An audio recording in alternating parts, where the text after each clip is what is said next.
Midway to Love. This is a, move the phone down a little bit, Hallmark movie that premiered this past Friday on Hallmark Movies and Mysteries.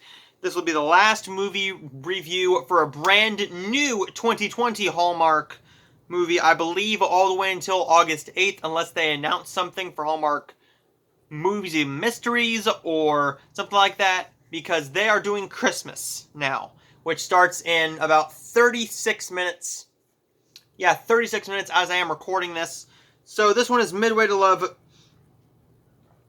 All about Rachel, who she works for this networks who, sorry, let's start this over. I just recorded the 17-minute Blu-ray and DVD update, so my mouth, yeah. Here we go. When the network announces that her television therapy show is changing to a tabloid shockfest, a straight-laced and caring psychologist returns to her hometown and reunites with her high school sweetheart. Eventually, she realizes that having someone to share a life with is more important than fame or the excitement of the city. This stars Rachel Hendricks. This girl, I have not seen her in anything in a long time. The last thing I saw her in was all the way back in 2011 in theaters. So I didn't even know that she was still acting. This girl played Hannah in October Baby, which is a religious drama that I saw in theaters. I didn't even know what it was. It's a good movie from what I remember. It's fine. It's one of the better religious movies, but from a critic standpoint, that's not saying much. This movie is all right. It's definitely just your typical Hallmark movie where there's nothing too special about it. Every once in a while, you get a 3.5 star, a 4 star, and I am talking about my Letterboxd. Now, my next video is going to be how I rate by Letterboxd. So, this one is like a 3 stars, and I'm going to explain why. The acting is fine, but I just didn't get into the story. The plot did not interest me this time, and I think it's due to the script. The way the script was written and the line delivery just didn't feel authentic to me. It just didn't feel like it was real. And that's been a problem with some Hallmark movies as of recently. You get a good cast. And you get these actors who can do a good job, that I've seen do a good job before. But it's who writes the script. Now, who wrote this script was Jeffrey Day. And Jeffrey Day, let's talk about him for just a minute. Because he has written 12 movies. And he took a break from writing. His last film was 2010. Well, actually, 2018, he did Faith, Love, and Chocolate, which I don't think has seen the light of day because I've never even heard of the thing. But he also directed this movie.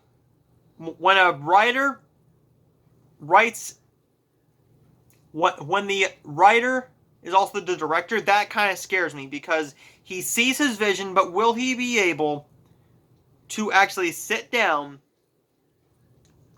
and think, hey, is this going to flow together? Does this feel authentic? That's also due to the acting. The acting is fine for what it is, but when there's no chemistry between the actors, that completely ruins your Hallmark movie. With the Winterfest movies, yes, you have a little leeway. With your June weddings, that you didn't do this year, and I completely understand why. You instead did a summer romance or something like that. This one should have been put in like a summertime lineup instead of just thrown on Hallmark movies and mysteries, because this one is a Hallmark movie. Yes, it does have that Hallmark movie feel, but every once in a while, once you get used to them putting on mysteries, because that's pretty much what they show now is mysteries. Just call it Hallmark Mysteries, because Hallmark Channel does the romance movies, and yes, they do romance movies during Christmas time too. But that's Christmas. That's a different story. You can't really do, 24 Christmas mystery movies? You can't do that, because that'll get tiring very, very fast. With the romance movies, you can watch as many as you want, and they hardly ever get old. This one, Rachel was trying her best, but it wasn't good enough. For me, a Hallmark movie has to have good chemistry between the two actors, a decent little script, and you have to get me invested in the story. And when I am paying more attention to my Kindle or my phone, or trying to figure out what Hallmark Christmas movies I'm going to record, you completely lost me. I didn't really like this movie a whole lot, but I am going to say that it was nicely shot. And I liked where the story was going towards the end. We know where it's going because it's a Hallmark movie. And that's why we watch them. Because you get your happy ending and you get a completely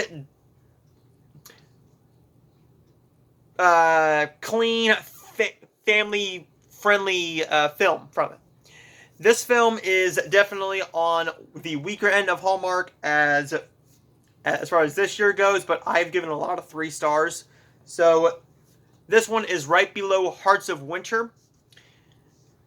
And I'm going to give Midway to Love a C. It's a fine Hallmark movie, but it's definitely not one of their better ones. It is definitely no Aurora Tea Garden or Winter in Vale or Love in the Forecast or anything like that, or Timeless Love. Those 2 last week were really, really fun. So you guys can expect some Christmas reviews from me very, very soon, as well as movie reviews for 2020 titles at Netflix. Disney Plus has Hamilton dropping this week, which I'm looking forward to. It's 2 hours and 40 minutes. I'm hoping it doesn't let me down. Stay tuned for more reviews this week, guys, and I will see you guys next time. And if you haven't checked out my last video, I just did a 17-minute Blu-ray and DVD update for 6 titles. So to check out what I bought, definitely check out the last video.